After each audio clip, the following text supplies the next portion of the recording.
Hey everybody, welcome back for another shooting edition of SHOREVIEWKEN, where today we are taking a look at yet another indie shooter on the Nintendo Switch that tries to emulate some of the classics in the genre while also doing something unique, and that is Sophstar. This game was developed by a small indie dev called Banana Bytes and released on Steam in August of 2022. But was picked up and published by Red Art Games for a release on consoles, both digital and physical, and they were kindly enough to provide us with a review code, so thank you very much for that. Anyway, Sophstar, an indie shooter that seeks to set itself apart in a sea of shoot-'em-ups being released these days, so let's take a closer look and find out if it is successful in this task, or if you're better off just sticking with some of the more popular titles in the genre.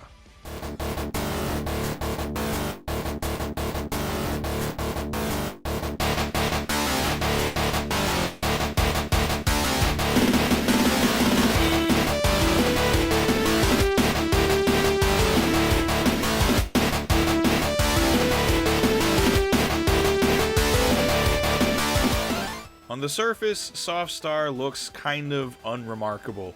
It looks like a million other shoot-'em-ups you've played before, and for the most part, it is.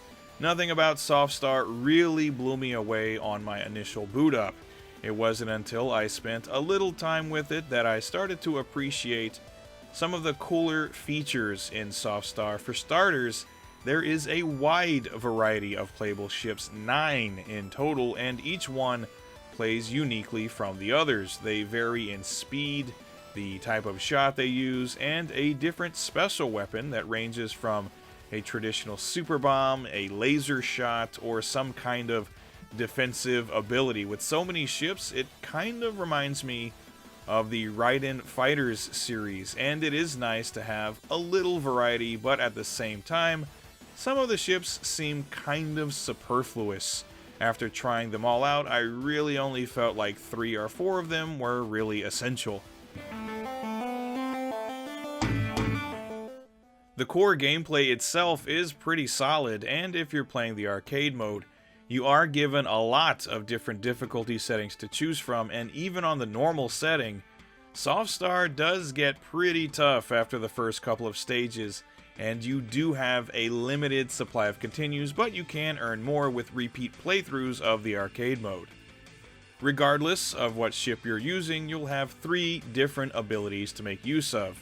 There's your primary fire, be that a spread shot, homing shot, whatever the case may be, and your special ability, which as mentioned before can be anything from a super bomb to a defensive ability that negates all bullets and is limited to the energy in your special meter, which can be refilled with power-ups.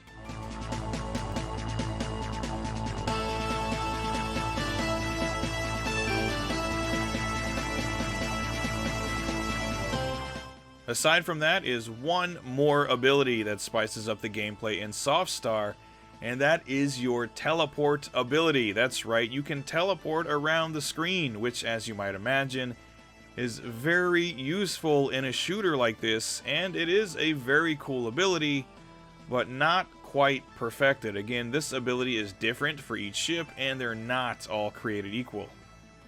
Some of the ships allow you to teleport in whatever direction you want, but for example, one of the ships teleports to a random location on the screen, which seems to defeat the purpose of it. Another ship opens up a black hole that sucks in enemies and bullets instead of teleporting, which is nifty but not quite as fun as zipping around the screen. And those that do teleport, the distance and time taken varies, so it'll take you some time to find the ship that's right for you, that has your preferred balance of firepower and a teleport ability that you can actually make good use of. All things considered though, once you find the ship that you like, the gameplay in Sophstar is challenging and fun, and there's a variety of gameplay modes including time challenge, score attack, a cadet school that gives you various challenges to complete, and an endless mode that, unlike the name implies, actually does end when you die.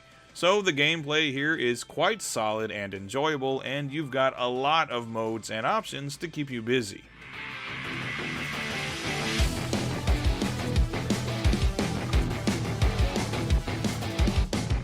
The visuals and sound design in Sophstar are kind of a mixed bag for me.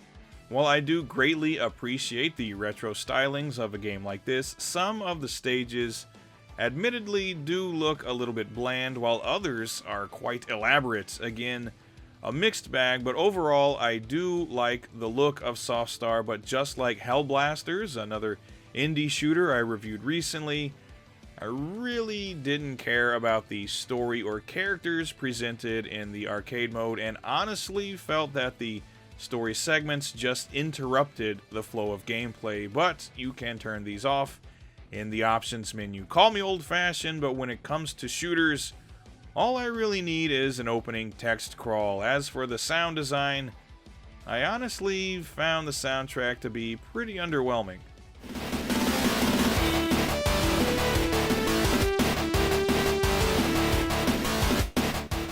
It's not bad, mind you, but compared to the music in some of the other games I've been reviewing recently, the soundtrack here just sounded kinda bland and forgettable, but the sound effects were on point, including some powerful explosions and a very enthusiastic announcer when you pick up power-ups.